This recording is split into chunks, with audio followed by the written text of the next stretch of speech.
আপনি যদি আমার একটু বুঝায় দেন যে মানে এই অর্থনৈতিক দিক দিয়ে আসলে কি হইতেছে, এবং ডক্টর ইউনূস সাহেব কি নিজে দুর্নীতিগ্রস্ত এই জন্য দুর্নীতিকে এরকম লাই দিতেছেন? উনি নিজের নামে কি ওয়ালেট নিচ্ছেন, উনি কি ম্যান পাওয়ারের ব্যবসা করতেছেন, নিজের কর মওকুফ করতেছেন? আমরা যারা ডক্টর ইউনূসের নিয়ে বড় বড় কথা বলছি এবং বিদেশে, তাদেরও লজ্জা আসলে নাক কান কাটা যাচ্ছে। এটা উনি বুঝতে পারতেছেন কিনা? এখন কিন্তু একটা দলকে ব্যান করে এনসিপি আওয়ামী লীগ ব্যান করার জন্য ওই যে মব ক্রিয়েট করে, আবার কমিটি করার সময় সব জায়গায় আওয়ামী লীগের লোকই, তারা আওয়ামী লীগ ছাড়া কোনো লোক পায় না কমিটি করার জন্য। এখন বিএনপি লোক তো এনসিপি তে যাবে না বাবা, বিএনপি লোক তো এনসিপি তে যাবে না, কি করবে আওয়ামী লীগের লোক?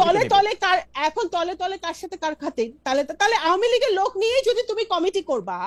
এই এক বছরে জুলাই মিত্র প্রধান প্রধান দলগুলি বিভিন্ন স্তরের নেতাকর্মীদের বিরুদ্ধে চাঁদাবাজি, টেন্ডারবাজি, দখলবাজি, নানা ঘটনার খবর আমরা দেখছি। বৈষম্য বিরোধী ছাত্র আন্দোলন, সমন্বয়ক, এই শব্দগুলির মর্যাদা শামাপা যেটাতে শুরু করেছিলেন সেটা আমি এখানে একটু আনতে চাই, যে গত বছরে জুলাইয়ের মতো আর নাই।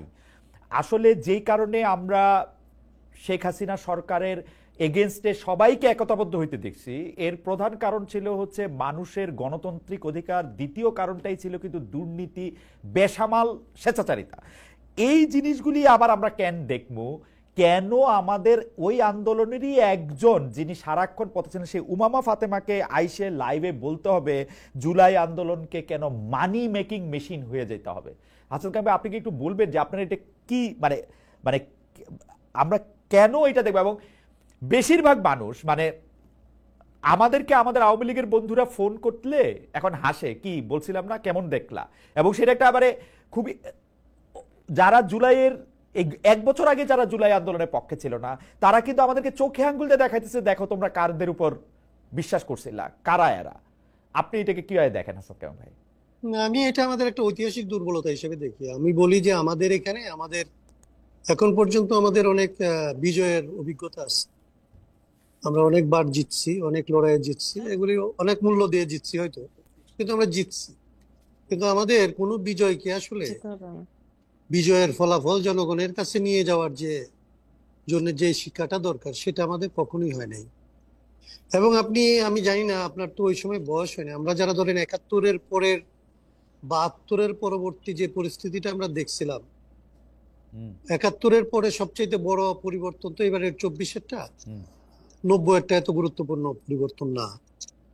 তো ৭২-এর বিজয় যেভাবে আসলে ব্যাহত হয়েছে, তার সবগুলি লক্ষণ একেবারে ধরেন প্রথম থেকে এটার মধ্যে আসলে একটার পর একটা কিভাবে যেন সাজানো ভাবে আসতেছিল।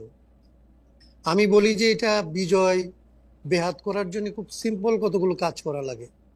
আপনার ধরেন এই লড়াইটার মালিকানা, আমি যেটা বলি শহীদদের মালিকানা কোথাও নিয়ে যেতে হবে। এই শহীদের মালিকানা যার কাছে যায়, বিজয়ের মালিকানা তার কাছে যায়, এবং বিজয়ের মালিকানা যদি যত ক্ষুদ্র করে আনা যায়, মালিক গোষ্ঠীটাকে যত ছোট করা যায়, সেই মালিকদেরকে হয় আপনি প্রলুব্ধ করতে পারেন, ভীত করতে পারেন, তাদেরকে আসলে দায়ী করতে পারেন, বিধ্বস্ত মানে কি বলে বিভক্ত করতে পারেন, বিভাজিত করতে পারেন। মানে আপনার লড়াইয়ের যারা অংশীজন, তাদের সাথে আসলে লড়াইয়ের যারা ফল ভোগ করে, তাদের মধ্যে একটা বড় রকমের পার্থক্য তৈরি করা যায়। এবং এই পার্থক্যটা যখন হয়, বিভাজনটা যখন হয়, তখন আসলে লড়াই নিজেই একটা মানে লড়াইয়ের মালিক যখন আসলে কোনোভাবে দোষী হিসেবে চিহ্নিত হয়, তখন গোটা লড়াইকে আসলে একটা ভুল কিংবা একটা অন্যায় কিংবা একটা আসলে খারাপ জিনিস হিসেবে চিহ্নিত করা সহজ হয়। এবং যখন এটা ঘটে, তখন আর বাকি সবাই আসলে তখন এক ধরনের হরিলুটের মতো মনে করে এই যে মরশুম চলে যাচ্ছে, এই চলে যাওয়ার আগে যে যেখান থেকে যতটা পারে একটা অংশ অভিমানে সরে যায়, আরেকটা অংশ আসলে লুটপাটের অংশ নিতে আসে। বাংলাদেশে একেবারে ২৪-এর পরে এত দ্রুত যে ঘটনাগুলি ঘটলো, এই ঘটনাগুলি ঘটবে বলে আমাদের মধ্যে আশঙ্কা ছিল। আমরা এগুলিকে কিভাবে প্রটেক্ট করা যায় সেগুলি নিয়ে কথা বলছিলাম। আমরা মানে এই অভ্যুত্থানের পরবর্তীতে আমাদের কি করণীয় সেটা বলছিলাম। কিন্তু আমরা যেহেতু ধরেন অনেক বড় কোনো শক্তি না, কিংবা আমাদের যেহেতু ওইরকম বড় কোনো ধরনের রাজনৈতিক কি বলা যাবে যে গুরুত্ব নাই, আমাদের বক্তব্যগুলি তখন আসলে তরুণদের কাছে বিবেচিত হয়েছে যে আমরা প্রতিক্রিয়াশীল হয়ে গেছি, আমরা পশ্চাৎপদ কথা বলতেছি। আর বাকিদের কাছে মনে হয়েছে যে আমরা অপাঙ্ক্ত, আমরা এখন কোনোভাবে আসলে প্রাসঙ্গিক থাকার জন্য একভাবে কথা বলতেছি। কিন্তু এটা জাতীয় জায়গা থেকে যে আসলে একটা জাতির এত বড় একটা পরিবর্তনের পরে, এই অভ্যুত্থানের পরে কি ধরনের কাজ করতে হবে এবং কত সময়ের মধ্যে এটা শেষ করে ফেলতে হবে। এই ওয়াক্ত নিয়ে আমি আসলে অনেক কথা বলছি, অনেক বক্তৃতা করছি, কিন্তু কাউকে আমরা এটা বুঝাইতে পারি না। এক অংশ বলছে এইটা ফরাসি বিপ্লবের চাইতে বড় বিপ্লব হয়েছে, ওকে, এবং ইয়াংরা হাই সাউন্ডিং এই সমস্ত কথাবার্তা শুনে আমাদেরকে মনে করছে, আমরা যারা বলছি যে সতর্ক হও, সাবধান হও, এর বেশি দূর যাইতে পারবে না, তারা আমাদেরকে পরিত্যাগ করছে। আর এরা যখন ধরেন এনার্জি, আর 2 দিন পরে বলবে হাসনাত কাইয়ুম হচ্ছে আওয়ামী লীগের দোসর, আমাকে অলরেডি বলতে শুরু করছে। আচ্ছা, আপনারা বলার একটু এরা কষ্ট যখন হবে। আসলে এরা যখন ধরেন এই জায়গাগুলিতে এরকম জায়গায় গেছে, এনার্কি তৈরি করা শুরু করছে, তখন এস্টাবলিশমেন্ট হচ্ছে আসলে নিজেদের মধ্যে খুব দ্রুত আসলে তার এস্টাবলিশমেন্ট টিকায় রাখার জন্য যাদের উপরে ভর করা সম্ভব, তাদেরকে যাদের উপরে আস্থা রাখা সম্ভব, তাদের কাছে আসলে ভিড়ছে এবং তাদেরকে আসলে রিজিট করছে যে এনার্কির বিপরীতে পরিবর্তনটাকেও সে তখন আর পরিবর্তনটা করতে আসলে আর সে রাজি হইতে পারে। বিএনপি যে এখন ধরেন, আমার নিজের বোধ হচ্ছে এরকম, বিএনপি যে এখন ধরেন অগ্রসর কোনো পদক্ষেপ নিতে পারে না, তার কারণ হচ্ছে তার উপরে যারা নির্ভর করে আছে তারা আসলে তাকে আর আগাইতে দিতে চায় না। কারণ তাদের একটা প্রতিনিধিত্ব বিএনপির মধ্যে আসলে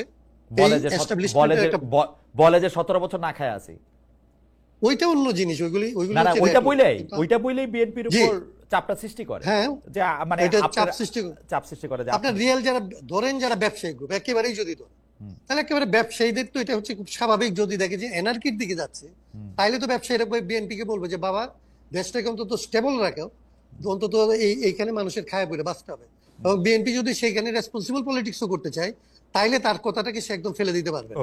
তার মানে হচ্ছে যে এইখানে অনেকগুলো ঘটনা ঘটছে যেটা আমরা আসলে পরিস্থিতিকে মূল্যায়ন করতে ব্যর্থ হইছি। হাসান ভাই, আমি আবার আপনার কাছে ফিরবো, শামা আপার পথে চলে যেতে হবে। শামা আপারে দ্রুত একটা কথা বলে যে, শামা আপা আপনার একজন ভক্ত, ওনার নাম বোধহয় মোহাম্মদ রহমান, তিনি বলছেন যে খালেদ মহিউদ্দিন হাসিনার ইনকাম কখনো জিজ্ঞেস করছেন কিনা গত 15 বছরে। কমন প্রশ্ন। জি ভাই, জিজ্ঞেস করছি। আপনার জন্য প্রশ্ন। আপনি কি বলবেন ভাই? আপা বলবেন? প্রশ্নটা হচ্ছে যে বিএনপি জাতীয় নির্বাচন আয়োজনটিতে সবচেয়ে, সেটা আপনার জন্য শেষ প্রশ্ন, সবচেয়ে বেশি জোর দিচ্ছে, ইন্টারেস্টিং ব্যাপার হচ্ছে অংশ নিতে পারুক আর না পারুক, আওয়ামী লীগও কিন্তু জাতীয় নির্বাচনের ব্যাপারে প্রত্যক্ষ বা পরোক্ষভাবে এক ধরনের কথা বলছে ইন্ডিয়াও, যে আসলে আমরা একটা নির্বাচিত সরকারের সাথে কথা বলবো। সোশ্যাল মিডিয়াতে আওয়ামী লীগকে আমরা খুব সত্য দেখছি, কারণ তারা মনে করছে নির্বাচিত সরকার এলে, বিএনপি ক্ষমতা এলে, তারা মাঠের রাজনীতিতে এখনকার যে পালিয়ে থাকা অবস্থান, সেইটার চেয়ে পরিস্থিতিতে কিছুটা একটা স্পেস পাবে। এবং গত 1 বছর ধরে মানে এই আওয়ামী লীগের অনেক নেতাকর্মী অনেক কিছুতেই বিএনপির দিকে তাকিয়ে আছে। এই বিষয়টা আপনি কিভাবে দেখেন? অনেকেই বলছেন যে বিএনপি এবং আওয়ামী লীগের মধ্যে তলে তলে একটা সাংঘাতিক রকমের আতাত হচ্ছে। আপনি বিষয়টাকে কিভাবে দেখেন? দেখেন এই 17 বছরে বিএনপি হচ্ছে মানে সবচেয়ে বড় ভিকটিম আওয়ামী লীগের ফ্যাসিবাদের। তো ওইখানে বিএনপির সাথে আওয়ামী লীগের আতাতের প্রশ্ন নাই, খুবই ক্লিয়ার। হাসিনার সময় যখন আমরা তো 2009 সাল থেকে ভোটাধিকার চেয়ে আসতেছি, যখন হাসিনা আসছিল এবং ইলিয়াস আলী গুম হইলো 10-11 সাল, তখন থেকেই আমরা কথা বলে আসতেছি এবং ভোটাধিকার চেয়ে আসতেছি। তখন আপনাদের মনে হয় নাই, দেশবাসীর, আপনাদের এই পলিটিক্যাল পার্টিগুলোর মনে হয় নাই যে বিএনপি কেন নির্বাচন চাইতেছে? আজকে নির্বাচন চাইলে দোষের কি? আপনার এই সংস্কারের ফার্স্ট আপনি কিছুই ঠিক হবে না। এই যে ডোনারদের কথা বলতেছেন, ডোনার আমাদের ডেভেলপমেন্ট পার্টনাররা কেউ ইনভেস্ট করছে না, সবাই বসে আছে ফেন্সে যে কখন একটি গণতান্ত্রিক সরকার আসবে দেশে। এখন আমরা চেয়েছি, আমরা খুব সিম্পল কারণে চাচ্ছি। আওয়ামী লীগ কি বলছে না বলছে ইটস ইমম্যাটেরিয়াল। কিন্তু আওয়ামী লীগের প্রতি আপনাদের একটু এক্সট্রা ভালোবাসা দেখা যাচ্ছে কিনা? আপনারা আওয়ামী লীগের নিষিদ্ধ চান না? আপনারা আওয়ামী লীগ 17 বছর ধরে আপনাদের আওয়ামী লীগ আমরা যখন জামাতকে নিষিদ্ধ করতে চাইছিল আওয়ামী লীগ, তখনও আমরা এটা অপোজ করছি, কারণ কোন দল নিষিদ্ধ আমরা চাই না। আমরা এনসিপি যখন নতুন দল হয়েছে তখন আমরা এটাকে স্বাগত জানাচ্ছি, কারণ আমরা বহুদলীয় গণতন্ত্রে বিশ্বাস করি, দ্যাট ইজ বিএনপি's মোটো। এখন কিন্তু একটা দলকে ব্যান করে এনসিপি আওয়ামী লীগ ব্যান করার জন্য ওই যে মব ক্রিয়েট করে, আবার কমিটি করার সময় সব জায়গায় আওয়ামী লীগের লোকই, তারা আওয়ামী লীগ ছাড়া কোনো লোক পায় না কমিটি করার জন্য। এখন বিএনপি লোক এনসিপিতে যাবে না, বিএনপি লোক এনসিপিতে যাবে না, কি করবে? আওয়ামী লীগের লোক এখন তলে তলে কার সাথে কার খাতে, তাহলে আওয়ামী লীগের লোক নিয়ে যদি তুমি কমিটি করবা, তাহলে আর শিবির হলো ছাত্রলীগ করবে, পরে উন্মোচিত হবে সে শিবির। তাহলে নামে রাজনীতি করেছে, বিএনপির নামে আন্দোলন করেছে, বিএনপির নামে জেল খেটেছে, বিএনপির নামে সবকিছু করেছে। আমরা তো কোনো ছদ্মবেশে কোনো কিছু করি নাই। আমরা সারা জীবনে 17 বছর ধরে আমরা নির্বাচন চেয়ে আসছি, কারণ গণতন্ত্র নাই। একটা যেই আসুক, আজকে যদি যেই ক্ষমতায় আসুক, সেটা সব মুখ্য না, মুখ্য একটা ভোটাধিকার আমাদের প্রতিষ্ঠা করতে হবে। আজকে এত কিছু যে অধপতন, এত কিছু যে নাই, প্রত্যেকটা প্রতিষ্ঠান ধ্বংস। এই যে প্রত্যেকদিন সংস্কারের কমিশনে আপনারা বসতেছেন সবাই, কেন বসতেছেন? কারণ 17 বছর ধরে সবকিছু কিন্তু ধ্বংস হয়ে এখন গেছে। কি মানে এখন দেশের যে অবস্থা বা এই সরকারের যে অবস্থা, দুর্বল সবল যেমনি বলুক, আমার কাছে একটা বলশালী সরকার মানে হচ্ছে যে সরকারটার আসলে সবগুলি উইং ভালোভাবে কাজ করে। এখন সরকারটা, এটাকে এখন হাসান খান ভাই যে নামই দেখ না কেন, এখন সরকারটা যে অবস্থা, কেউ যদি এই প্রশ্ন করে আসলে কি নির্বাচনের জন্য দেশটা নিরাপদ, নির্বাচন কি দিতে পারবে এই সরকার, নির্বাচন করতে পারবে? এটা আমাকে জিজ্ঞেস করছেন? জি আপা। হ্যাঁ, এখন আচ্ছা, এখন এই সরকারের তো দুর্বলতা আর অলরেডি উন্মোচিত হয়েছে, কারণ তাদের প্রেসার গ্রুপ হিসেবে সমন্বয়করা এনসিপি কাজ করে। সো তাদের নিজেদেরকে শক্তিশালী হতে হবে। এবং এবং তারা যদি প্রয়োজন, এতগুলো রাজনৈতিক দল আছে, সবগুলো দলের থেকে তারা সাজেশন নিতে হবে। প্রশাসন কিভাবে তারা সবল করবে, তারা অ্যাডমিনিস্ট্রেশন কিভাবে সবল করবে। তাদের এখনো আওয়ামী লীগের লোকজন প্রত্যেকটা এজেন্সিতে আছে, আওয়ামী লীগের লোকজন প্রত্যেকটা সচিবালয়ে আছে। এদেরকে কিভাবে তারা সংস্কার, মানে এদেরকে কিভাবে বের করবে, সেগুলো তো আগে তারা ঠিক করবে। এগুলো 1 বছর চলে গেছে, তারা কিছুই করে নাই। এখনো বিভিন্ন বিভিন্ন প্রশাসনের লোক, বিভিন্ন স্তরে স্তরে হাসিনার লোক রয়ে গেছে, এগুলোকে এখনো ছাঁটাই করতে পারে না, অথচ লোক পালা যাচ্ছে। এগুলো ঠিক করতে হবে। আপা এটা নিয়ে শেষ প্রশ্ন, কেন এই কথাটা বারবার উঠছে? কারণ বিএনপি তো এই দেশটাকে যথেষ্ট নিরাপদ মনে করছে না, সেজন্য বিএনপি প্রধান নেতা দেশে আসছেন না, অনেকে বলতেছেন এরকম। তারেক সাহেব দেশে আসছে না কারণ দেশকে যথেষ্ট নিরাপদ মনে করছেন না, এবং দেশ যথেষ্ট নিরাপদ না অথচ নির্বাচন চাচ্ছে। ব্যাপারটা একটা দুই রকম অবস্থান হচ্ছে কিনা? ষড়যন্ত্র তো চলতেছে, ষড়যন্ত্র চলতেছে না তা তো না, আমরা সবাই বুঝি যে ষড়যন্ত্র এখনো চলতেছে। আওয়ামী লীগ দেশি বিদেশি ষড়যন্ত্র আছে, এবং ষড়যন্ত্রকে মোকাবেলা করার প্রথম ধাপ হচ্ছে একটা একটা গণতান্ত্রিক অবস্থা ফিরিয়ে আনা, এবং গণতান্ত্রিক অবস্থা ফিরিয়ে আনার প্রথম নির্বাচন। ষড়যন্ত্র চলতে থাকবে যদি নির্বাচন না হয়, যদি গণতান্ত্রিক অবস্থা ফিরিয়ে না আসে, ষড়যন্ত্র চলমান থাকবে। তাহলে সবগুলো রাজনৈতিক দল ওই যে অগাস্টের 5 তারিখে গত বছর যেই জায়গায় ছিল সেই জায়গায় আসতে হবে, যে আমরা সকলেই একটা গণতান্ত্রিক পরিবেশ চাই, তাহলেই সম্ভব। এখন ডক্টর ইউনূস যদি এই তার প্রশাসনকে শক্তিশালী করতে না পারে, নির্বাচন কমিশন বলতেছে নির্বাচন কমিশন রেডি, পুলিশকে আরো শক্তিশালী করতে হবে, অ্যাডমিন ক্যাডারকে শক্তিশালী করতে হবে, এবং যারা রাজনৈতিক দলগুলো যারা পার্টিসিপেট করবে নির্বাচনে, তাদেরও আরো মানে ইন্টেনশন থাকতে হবে যে একটি গণতান্ত্রিক ব্যবস্থা কায়েম করা, যেখানে একটি সুন্দর নির্বাচন আমরা দিতে পারি। রাজনীতি তো আর পেশা হইতে পারে না। মানে ধরেন আমি যদি এখন একটা দলের রাজনীতি করি, ওকে আমাকে বেতন দিবে, টাকা দিবে, মানে টাকাটা আমি কই পাবো? ধরেন আমি এখন সাংবাদিকতা করে কিছু টাকা পাই, আমি এখন পলিটিক্স করতে গেলাম, আমি এটা বুঝতে চাইতেছি যে এই পলিটিক্স করতে গেলাম, ধরেন বিএনপি করতে গেলাম, ধরেন হাসান ভাইয়ের দলই করতে গেলাম, ওইটা থেকে আমি টাকা পাবো? মানে এটার হিসাবটা কি? বিদেশে শুনেন, বিদেশে কিন্তু অনেক অনেক পলিটিক্যাল বিদেশে পার্টি আছে, বিভিন্ন দেশে they get paid for it, তাই না? তারা বাংলাদেশে তো বিএনপি বা আওয়ামী লীগ বা এই জামাত, আমি জানি না পায় নাকি, এরকম কোন দল, কিন্তু কোন দল থেকে কোনো টাকা পয়সা আমরা দেওয়া হয় না। কমিউনিস্ট পার্টি পায়, ভালো কথা, দেয়ার লাকি, তারা পায়। কিন্তু বিএনপির মধ্যে এত বড় দলে একটা দল মেনটেন করা, সেখানে তো এখানে দল থেকে তো এরকম কিছু হয় না। বাট আমি মনে করি পলিটিক্স কখনো পেশা হতে পারে না। পলিটিক্স অফকোর্স আমরা প্যাশন থেকে করি। এই লোকটা চলবে কি করে? এই লোকটা ঘরের মানে বউ বাচ্চারা খাওয়াবে কি করে? না, একজন শিক্ষক রাজনীতি করছে না, একজন ডাক্তার রাজনীতি করছে না, একজন ইঞ্জিনিয়ার রাজনীতি করছে না, আমি সবাই তো এক ব্যবসায়ী রাজনীতি করছে। পেশা হিসেবে তো একটা কিছু থাকতে হবে, পেশা হিসেবে একটা কিছু থাকতে হবে। হ্যাঁ, ডেফিনেটলি। কারণ রাজনীতি, যেমন ছাত্র দল, আমি দেখেছি যে ছাত্রদের তো টাকা পয়সা থাকার কথা না, ছাত্ররা কিভাবে চলবে, ছাত্র রাজনীতি করবে কিভাবে? ছাত্র দল, আই থিঙ্ক সেটা দলের দেখা উচিত যে তাদের আমি এই জায়গায় একটু আপনার ক্ষমা পাই, জায়গায় আপনার একটু আটকাই এবং এই প্রশ্নটা করি, আপনাদের দলীয় প্রধানের পেশা কি তাহলে? আসলে ওনার অবশ্যই আয়ের উৎস নিশ্চয়ই আছে, আমরা কেউ জানি না উনি কিভাবে ওনারা এখন এটা উনি এতদিন ধরে দেশের বাইরে আছেন, ওনার ফ্যামিলি আছে, ওনার ওনার স্ত্রী আমার ডক্টর জুবাইদা কর্মরত আছেন। তো ওনাদের আয়ের উৎস তো ফ্যামিলি থেকেও আসতে পারে, আয়ের উৎস বিভিন্ন জায়গা থেকে আসতে পারে। আয়ের উৎস তো সেটা যে পাবলিক নলেজ হতে হবে। আমার আয়ের উৎস তো পাবলিক নলেজ না, আমার আয়ের উৎস আপনি জানেন না, বাট দ্যাট ডাজন্ট মিন যে আমার কোনো আয় নাই। হ্যাঁ, তো আয়ের উৎসটা সবার জানতে হবে, আমার কোনো কথা নেই। অ্যাজ লং অ্যাজ উনি ট্যাক্স ফাইল করছেন, অ্যাজ লং অ্যাজ ওনার ফাইলস সব না ক্লিয়ার আছে, ধরেন দ্যাটস অল ইট ধরেন ম্যাটার্স। শামাপা, এটা মনে হইতে পারে যে আমি কিন্তু জনাব তারেক রহমান রে, বেগম খালেদা জিয়ারে খুবই পছন্দ করি, বাংলাদেশের সব লোকরে আমি পছন্দ করি, কিন্তু ঘটনা হচ্ছে যে ধরেন আমার মেয়ে যদি জনাব তারেক রহমানের মতো হইতে চায়, তো সে যদি আমরা জানতে চায় যে উনি কি করেন, তাহলে আমাকে বলতে হবে যে উনি আসলে পলিটিক্স করেন, তাই তো? না না, ওনার আয়ের উৎস ওনার ফ্যামিলি থেকে আসে নিশ্চয়ই, ওনার ফ্যামিলি থেকে আসে নিশ্চয়ই, আসে সেটা তো অবশ্যই অবশ্যই তাহলে আরো বললাম। আরো হ্যাঁ, ভয়ঙ্কর হইলো, ও তাহলে আমার থেকে টাকা নিয়ে রাজনীতি করবে, তাই তো? আপনার মেয়ে তো আপনার কাছ থেকে টাকা চাইতে পারে, আমার ওকে বাবা বেঁচে থাকলে বাবার কাছে আমি টাকা চাইতেই পারি, ওকে, সমস্যা কি? আপনাকে অনেক ধন্যবাদ আপা। আমি একটু বাবা মারা তো ছেলে মেয়েদেরকে করবেই। আমি একটু জনাব অ্যাডভোকেট হাসনাত কাইমের কাছে চাই।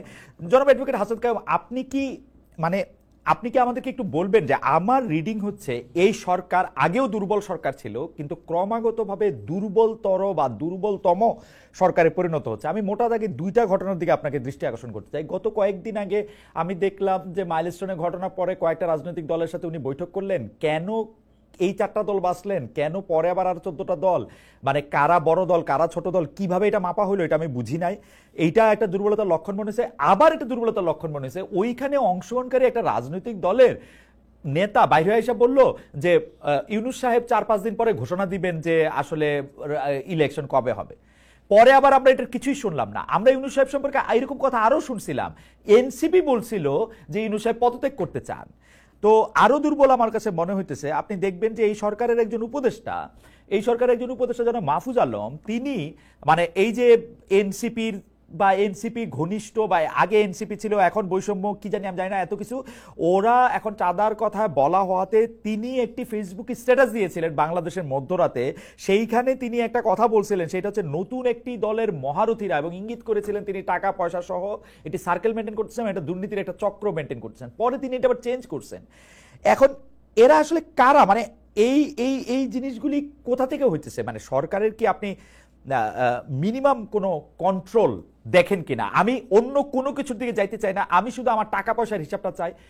এইখানে নিউ ইয়র্কে এখন সবচেয়ে বড় খবর বলা হইতেছে, সরকারের একজন উপদেষ্টা যিনি জাতীয় নিরাপত্তা উপদেষ্টা তিনি এই দেশে আসছেন, তিনি ওই যে টেরিফটা যাতে একটু কমান ট্রাম্প সাহেব দয়া করে, এই জন্য উনি বোয়িং কিনবেন, অন্য জিনিস অনেক বেশি টাকা দিয়ে কিনবেন, এবং এর কোনো কিছু আমাদেরকে কিছু বলবেন না। হাসান কাইম ভাই, আপনার কিন্তু জুলাই আগস্ট এই 1 বছরের হিসাব না, আপনি গত 10 বছর ধরে লেখালেখি করতেছেন, বলতেছেন। এই জিনিসের জন্য কি আসলে আমার একটু আপনি যদি আমার একটু বুঝায় দেন যে মানে এই অর্থনৈতিক দিক দিয়ে আসলে কি হইতেছে, এবং ডক্টর ইউনূস সাহেব কি নিজে দুর্নীতিগ্রস্ত এই জন্য দুর্নীতিকে এরকম লাই দিতেছেন? উনি নিজের নামে কি ওয়ালেট নিচ্ছেন, উনি কি ম্যান পাওয়ারের ব্যবসা করতেছেন, নিজের কর মওকুফ করতেছেন? আমরা যারা ডক্টর ইউনূসের নিয়ে বড় বড় কথা বলছি এবং বিদেশে, তাদেরও লজ্জা আসলে নাক কান কাটা যাচ্ছে, এটা উনি বুঝতে পারতেছেন কিনা? জনাব হাসনাত কাইম। জি, আপনার তো অনেকগুলো প্রশ্ন একসাথে, একটা করে একটু বলি। জি, প্রথমত দুর্বলতা তো হচ্ছে আসলে দুর্বলতা সবলতা খুব বেশি ধরেন খারাপ ব্যাপার না, হইতে পারে যে আপনি দুর্বল অথবা আপনি আসলে সবল, কিন্তু বিষয়টা এর চেয়ে খারাপ। মানে আমাদের তো কখনো দুর্বল সরকার দেখে অভ্যাস নেই। একবার এরশাদের সময় আপনার মনে থাকার কথা, এরশাদকে আমরা একটু দুর্বল সরকার পাইছিলাম, কারণ সবাই তার বিরুদ্ধে ছিল, আর তার একটা বড় পার্টি টাটি ছিল না ওইরকম, তাকে দাঁড়াইতে হইতো পুলিশ টুলিশ নিয়ে। যতই হোক তাকে আমরা স্বৈরাচারী এরশাদ কিংবা সামরিক বাহিনীর এসব বলতাম টলতাম, কিন্তু তারপরেও তখনকার সময় মানুষ এক ধরনের একটা ডেমোক্রেটিক রাইট এনজয় করত। এইটা হইলে ধরেন একরকম, কিন্তু আমাদের এখনকার সরকারের যদি ধরেন এই যে উদাহরণগুলি আপনি দিলেন এগুলি কিংবা আরো অন্যান্য উদাহরণ মিলায় যদি আপনি দেখেন, তাইলে দেখবেন যে আসলে আমি যেটা অনেক সময় বলছি যে এই সরকার অদক্ষ এবং তার কোনো ভিশন নাই, কোনো হোমওয়ার্ক নাই, সে কোনো প্রায়োরিটি সেট করে না এখন পর্যন্ত। 1 বছর গেছে, আমি যতবার এই সরকারের সাথে দেখা করছি প্রথম থেকে তাকে আমরা শুধু বলার চেষ্টা করছি যে আপনি প্রায়োরিটিটা সেট করছেন কিনা, কি কি আপনি এই মুহূর্তে করতে পারেন এবং কি কি করতে চান সেটা আপনারা ঠিক করছেন কিনা, এবং সেইভাবে অ্যাক্ট করতে পারতেছেন কিনা। এরা সবসময় আমাদের আশ্বস্ত করছে যে ওদের প্রায়োরিটি সেট করা আছে, কিন্তু কার্যক্রম যখন পরিচালিত হয় তখন দেখা যায় যে আসলে কোনো প্রায়োরিটি নাই। প্রায়োরিটি যেটা আপনি বললেন যে এই যে এখন লোন ডিসক্লোজার একটা এগ্রিমেন্ট হলো, সেটা কেন মানে এরকম একটা পরিস্থিতির মধ্যে এই সরকার সে যে গেল, এটা ধরেন এর আগে 53 বছরের সমস্ত সরকারের আমরা সমালোচনা করি, কিন্তু কারো এরকম নন ডিসক্লোজার ট্রিটিতে যাওয়ার মতো ঘটনা ঘটে নাই কারো আমলে। যদিও ধরেন একটা তাজউদ্দিন সাহেবের নামে কিংবা শেখ মুজিবের নামে ভারতের সাথে এরকম একটা গোপন চুক্তির গল্প বলা হয়, তো যেটার কোনো ধরনের আসলে কোনো ভিত্তি নাই, যেটা এখন যেটার ধরেন ভিত্তিটা আমরা সবাই জানি, এবং একজন এটা ডিসক্লোজ করার জন্য তার বিরুদ্ধে ধরেন সিক্রেসি অ্যাক্টে মামলা পর্যন্ত হয়েছে। তার মানে এটা হচ্ছে পরিষ্কার যে আপনি একটা নন ডিসক্লোজার এগ্রিমেন্টের মধ্যে আপনি ঢুকছেন। টেরিফের ব্যাপারটা তো সারা দুনিয়া জুড়ে আসলে বসে, আরে ট্রাম্পের যে পলিটিক্স, সেই পলিটিক্সের মধ্যে আমরা তার পলিটিক্সের একটা শিকার হয়েছি, সেটাকে কিভাবে মোকাবেলা করা যায় তো এটা হয়তো জানা, আমরা এখনই ধরেন এরকম বলতে পারবো না যে এই হইলে হইতে পারতো। কিন্তু আমাদের দেশের ব্যবসায়ীরা খুব ক্যাটাগরিক্যালি অভিযোগ করছে যে তারা এই মানে এই অবস্থাটার মধ্যে আলোচনার মধ্যে যুক্ত হইতে চাইছে প্রতিনিধি হিসাবে, তারা লবিস্ট নিয়োগ করতে চাইছে, কিন্তু তাদেরকে আসলে এন্ট্রান্স দেওয়া হয়নি। তাদেরকে আসলে কোনোভাবেই এই চুক্তি নিয়ে আলাপ আলোচনা করার জায়গায় তাদের কোনো প্রতিনিধিত্ব তারা আসলে পায় নাই। তো সেইটা হচ্ছে ধরেন ভয়াবহ, যে এটা আপনি না দিয়ে পারেন, যদি আমি দেখি যে আপনি দেশের স্বার্থে একটা কাজ করে আসছেন যেখানে আমি আপনাকে সহায়তা করতে চাইছিলাম, আপনার সহায়তার প্রয়োজন হয়নি, বরং আপনি ভালোভাবে শেষ করে আসছেন। কিন্তু আমি যদি দেখি যে আপনি আমাদের একমাত্র একটা ধরেন শিল্প সেক্টর, সেটা একটা বিপজ্জনক জায়গায় পৌঁছে গেছে, যারা এটার আসলে স্টেক, যারা রিয়েলি এখানে সবচেয়ে ক্ষতিগ্রস্ত হবে, তারা যখন এটার মধ্যে অংশ নিতে যাচ্ছে তখন আপনি তাদেরকে আসলে দিচ্ছেন না, কিন্তু পরে যে জিনিসগুলির মধ্যে আপনি তাদেরকে ঢুকাইতে চাইতেছেন, এখন এটা হচ্ছে অনেক পেছন থেকে। এবং এইটাকে যদি কেউ পরবর্তীতে, আপনি যেটাকে এটা একদিকে খুব পজিটিভলি বললে আপনি এটাকে দুর্বলতা বলতে পারেন, কিন্তু কেউ যদি খারাপ ভাবে এটাকে আসলে দেশের বিরুদ্ধে একটা অপকর্ম হিসেবে চিহ্নিত করে, তাহলে সেটার রিপ্লাই আসলে গভর্নমেন্ট কি দিবে? না, গভর্নমেন্ট, হাসান কাবে, এইটা একটা খুব ইন্টারেস্টিং, গভর্নমেন্ট তো কোনো কিছু রিপ্লাই দেয় না। গভর্নমেন্ট তো অন্যের ঘাড়ে, আমরা এটাই বলছিলাম, আমরা গভর্নমেন্ট হচ্ছে আপনার ঘাড়ে দোষটা পায়, বিএনপির ঘাড়ে দোষটা পায়, এবং গভর্নমেন্ট নিজেরা দেখায় যে তারা খুব সাধু সন্ত, অথচ সবগুলি কাজ করে যেগুলি আমরা হাসিনা করলে, বেগম জিয়া করলে আমরা খুবই এটা রিয়েক্ট করতাম। হ্যাঁ, ন্যাচারালি আমরা এটা বলছিলাম। আমরা ধরেন একদম 8 তারিখ ওনারা সরকার করলো, আমরা 11 তারিখে ওনাদের কাছে কতগুলো একটা আমাদের যে হোমওয়ার্কটা ছিল সংস্কারের ব্যাপারে, কিংবা এরকম একটা সিচুয়েশন হলে কি হইতে পারে, সেইটা নিয়ে আমরা তাদেরকে আমাদের একটা লিখিত প্রস্তাব দিচ্ছিলাম।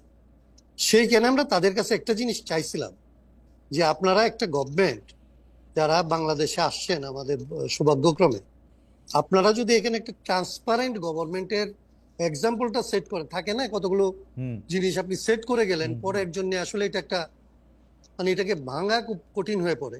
তা আমরা বলছিলাম যে আপনাদের পক্ষে এটা সম্ভব, যে আপনারা একটা ট্রান্সপারেন্সি নমুনা বা একটা প্র্যাকটিস এখানে আসলে আমরা কোনো গভর্নমেন্টের বেলায় দেখি নাই, আপনাদের কাছ থেকে এটা আমরা চাই, এটা আপনারা করতে পারেন। ওনারা বললেন, কিন্তু যেটা আপনি বললেন, আপনি যে উত্তরটা দিলেন সেটাই, যে ট্রান্সপারেন্সি তো পরের কথা, ওনারা তো কোনো বিষয় নিয়ে কারোর সাথে কথাই বলে না এখন পর্যন্ত। পলিটিক্যাল পার্টিগুলির সাথে যখন কথা হয়, সে কথাগুলি হচ্ছে তখন হয় যখন কোনো না কোনো ভাবে পরিস্থিতিটা আয়ত্তের বাইরে চলে যাচ্ছে বলে মনে হয়। মানে আবার দোষের কথা যেটা বললেন, সেই দোষের জিনিসগুলি কোনো না কোনো ভাবে হয় আগের সরকারের ধরেন দোষরদের উপরে, তারা তো নিশ্চয়ই দায়ী, কিন্তু তাদেরকে কন্ট্রোলে করে আপনি দেশের সার্ভিস দেবেন, আপনি মানুষকে এর চাইতে বেটার সার্ভিস দিবেন, এর জন্যই তো আপনাকে আসলে সবাই মিলে সমর্থন করে সরকার বানিয়েছে। তারপরে দেখেন অ্যাডভোকেট হাসান কায়েম, আগের সরকারে তো অবশ্যই দোষ আছে, আগের সরকারে পুলিশ বাহিনী বলে একটা ব্যাপার আছে, কিন্তু তাই বলে আপনি আমার একটা অযোগ্য স্বরাষ্ট্র উপদেষ্টা দিয়ে রাখবেন যে মানুষের গিয়া কয় ডাল দিয়ে ভাত খাইছো না ভাত দিয়ে ভাত খাইছো, কি এইটা? মানে আগের সরকারের পুলিশ খারাপ, সেই জন্য আপনি একটা খারাপ স্বরাষ্ট্র উপদেষ্টা দিবেন, এটা কোন হিসাব? মানে আপনি যদি ওনাদের যদি কোনো মূল্যায়ন করার থাকতো, তাহলে তো আমি জানি না, ওনারা তো এনজিও হইলেও চালাইছে, ওনাদের অনেকেই এনজিও চালাইছে, তো এনজিওরও তো ধরেন একটা অডিট রিপোর্ট হইলেও জমা দিতে হয়, তাদের একটা রিভিউ করতে হয়। এরা 1 বছরের রিভিউ করলে এদের কারো কোনো পদে থাকার নিজেদের কোনো নৈতিক ভিত্তি তারা তারা নিজেরা খুঁজে পায় কিনা আমি তো জানি না। কিন্তু আমি যতদূর এনজিও কে জানি, এনজিও তো হচ্ছে প্রজেক্টটাকে যদি যত লম্বা করতে পারে তত তো তাদের ভালো, মানে ফেইলিওর তো এখানে এক ধরনের সাকসেস।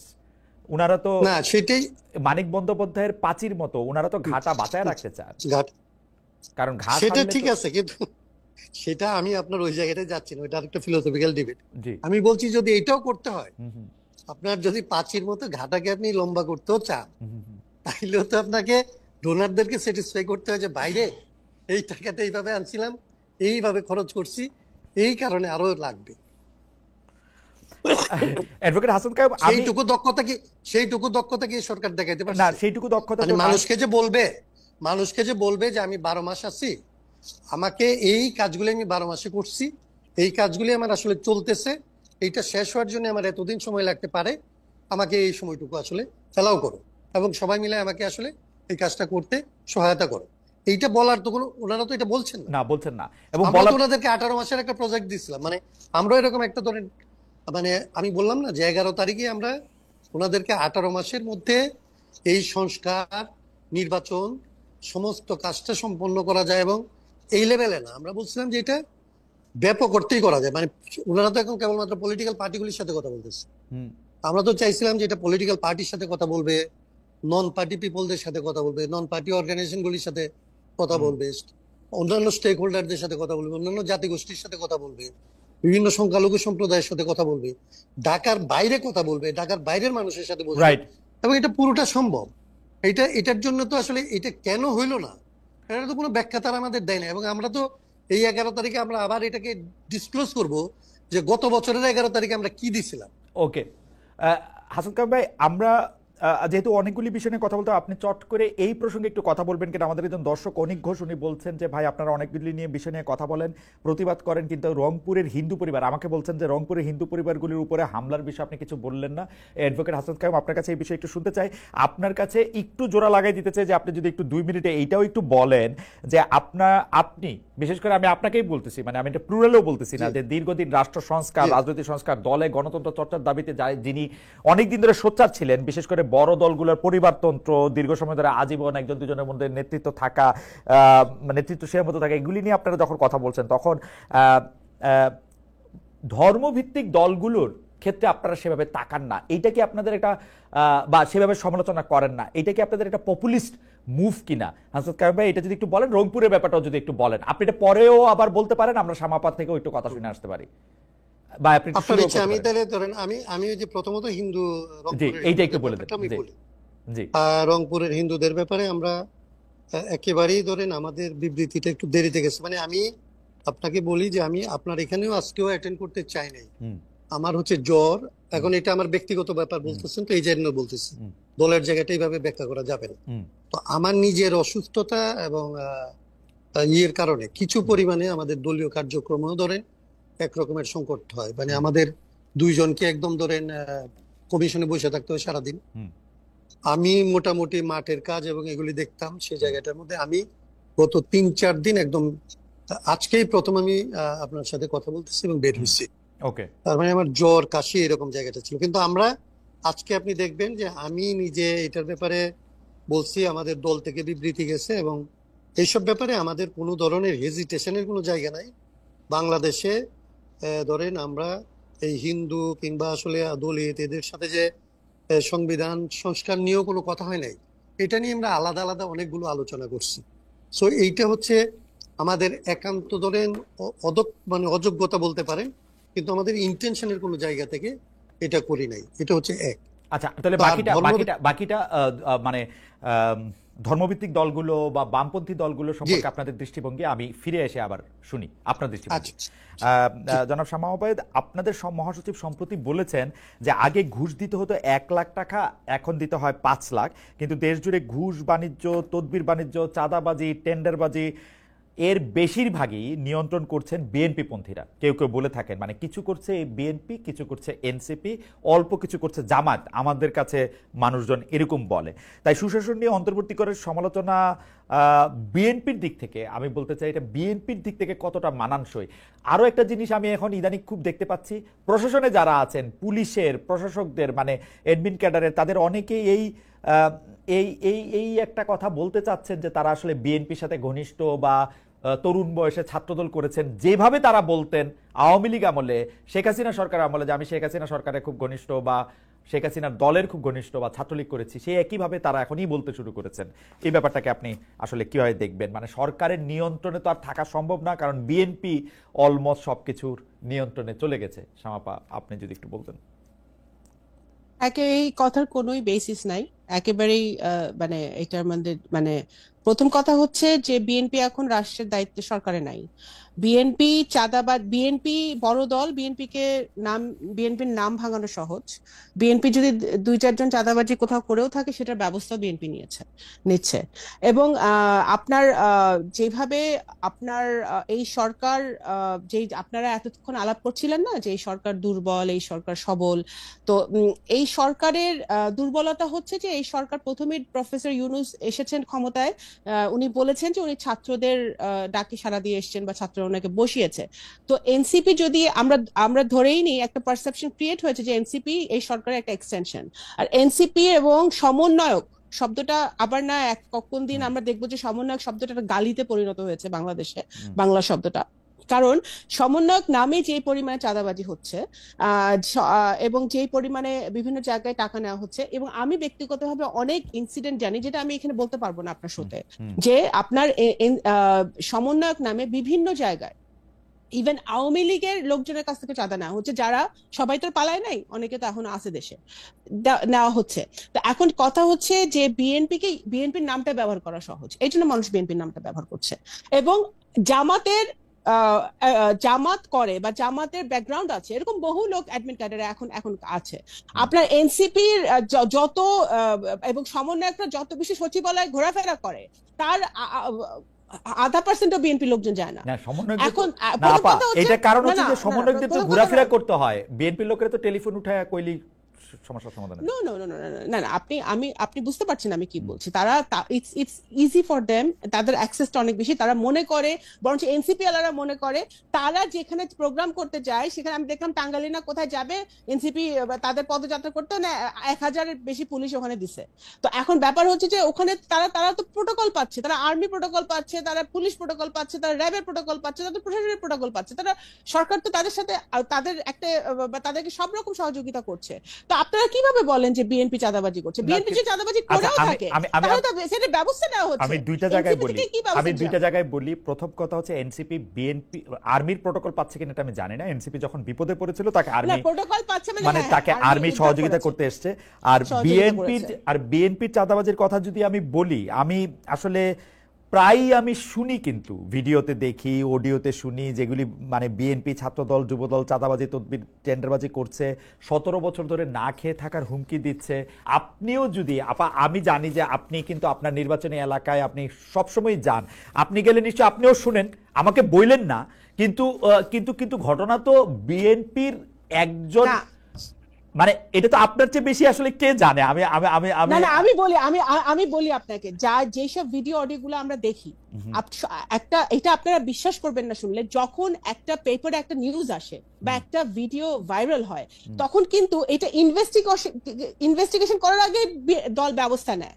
এবং অনেক সময় কিন্তু পরে ইনভেস্টিগেট করে দেখা যায় যে ব্যাপারটা হয়তো ওরকম না, বা ওরকম ভাবে আমাদের লোকজন ইনভলভ ছিল না, বাট ব্যবস্থা কিন্তু নেওয়া হচ্ছে।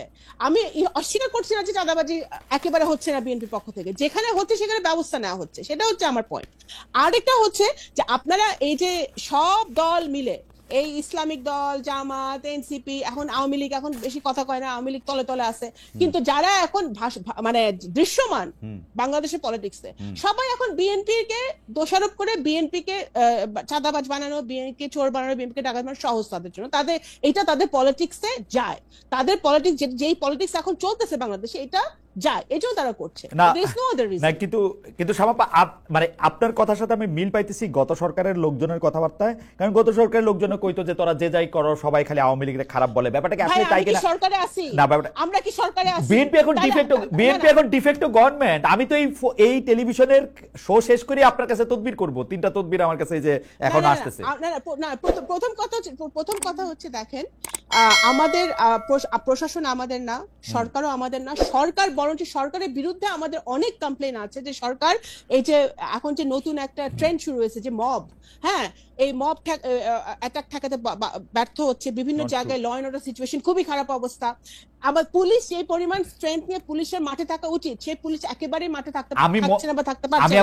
আমি আপনাকে একটু হ্যাঁ। বলি, আপনাদের সরকার মানে আপনারা এখনো সরকারে না, এটা আমি কেমনে বুঝবো? সরকার প্রধান অকারণে লন্ডনে গিয়ে আপনাকে দলের প্রধানের সাথে দেখা করে আসেন, কিছু কারণ ছিল না তারেক সাহেবের সাথে দেখা করা ছাড়া। দেখুন, ডক্টর ইউনূস তো সব দলের প্রধানের সাথে দেখা গিয়া এরকম লন্ডনে গিয়া শুধুমাত্র লন্ডনে না গিয়া সব এখন বাংলাদেশ, উনি তো লন্ডনে ওনার নিজের কাজে গিয়েছিল, রাইট? না, এখন লন্ডনে কাজে গিয়ে যদি জনাব তারেক রহমানের সাথে যেই দলটি 4বারের এবং জাতির উদ্দেশ্যে ভাষণে বলছে, জাতির উদ্দেশ্যে ভাষণে বলছে এপ্রিলে সেই নির্বাচন দিবে, দলের প্রধান- ওই দলের প্রধানের সাথে দেখা করে আইসা বলছে আচ্ছা ফেব্রুয়ারিতেও হইতে পারে, আরেকবার দেখা করলে বলবে ডিসেম্বরে হবে। তো সেটা আমরা তো ডিসেম্বরে সবসময় চেয়ে আসছি। আমার আপনাদের কথাটা চাওয়াই শুনুন। তো, আপনাদের চাওয়াই তো চাওয়া। না আপনাদের চাওয়াই তো চাওয়া। জামাত, না এখন আপনি বলেন যে জামাত তো ফেব্রুয়ারিতে চাইছিল, জামাত তো ফেব্রুয়ারিতে প্রথমে চাইছিল, তা এখন ফেব্রুয়ারিতে তো হচ্ছে, তা আচ্ছা। এখন এখানে তো জামাতের চাওয়াটা বেশি মিলতেছে না এখানে। আমরা তো ডিসেম্বরের আগে চাইছিলাম, আমরা তো চাইনি আমরা তো ফেব্রুয়ারিতে, আমরা তো চাইছিলাম ডিসেম্বরের মধ্যে ইলেকশন হোক, কারণ সংস্কার কিছুই তো করতে পারতেছে না সরকার, সবকিছুতে ব্যর্থ হচ্ছে। নির্বাচন একটা দিয়ে সেটা আপনাদের জন্য করতে পারতেছে না। আপনারা 6 মাস ধরে প্রধানমন্ত্রী 10 বছর থাকবে না 5 বছর বিএনপি ধৈর্যের সাথে এই সংস্কারগুলা নিয়ে কাজ করতেছে। বিএনপি তো হাসিনার আমল, যখন আমাদেরকে আমরা বাসায় থাকতে পারি না, পালায় বেড়াতেছি, তখন থেকে আমরা সংস্কার নিয়ে কথা বলতেছি। এখন হাসিনা যাওয়ার পরে সবাই যখন পাওয়ারের কাছাকাছি আসছেন তখন সংস্কার থেকে একটু দূরে চলে এখন যাচ্ছে। সবাই not at all, we are the one who wants this reform. আচ্ছা ঠিক আছে, বাট আমরা তো দিনের পর দিন কাজ করে যাচ্ছি রিফর্ম নিয়ে। আমি একটু কিন্তু একটা জায়গায় তো আসতে হবে, Okay. আমাদের সবার। একটা জায়গায় আসতে হবে, রাইট। আমি আবার আপনার কাছে আসব, তার আমি একটু জনাব হাসনাত কাইয়ুমের কাছে আসি। তবে দর্শকদের কাছে আমি একটা প্রশ্ন করেছিলাম যে বৈষম্য বিরোধী ছাত্র আন্দোলনের কেন্দ্রীয় কমিটি ছাড়া অন্য সব কমিটি স্থগিত করা হয়েছে। প্রিয় দর্শক, এতে সমন্বয় করেছে চাঁদাবাজির অভিযোগ কমবে বলে মনে করেন কিনা? শতকরা 61% মনে করেন যে হ্যাঁ কমবে, শতকরা 39% মনে করেন না যে কমবে না। এইটা অবশ্য আমি বুঝতেই পারি নাই যে কেন্দ্রীয় কমিটি ছাড়া অন্য সব কমিটি কেন স্থগিত করা হলো, কারণ যিনি অভিযুক্ত তার সাথে তো আসলে কেন্দ্রীয় কমিটির সংস্রবে আমি আসলে দেখতে পেয়েছিলাম। অন্য কমিটিগুলি কি করলো এটা আমি ঠিক বুঝলাম না।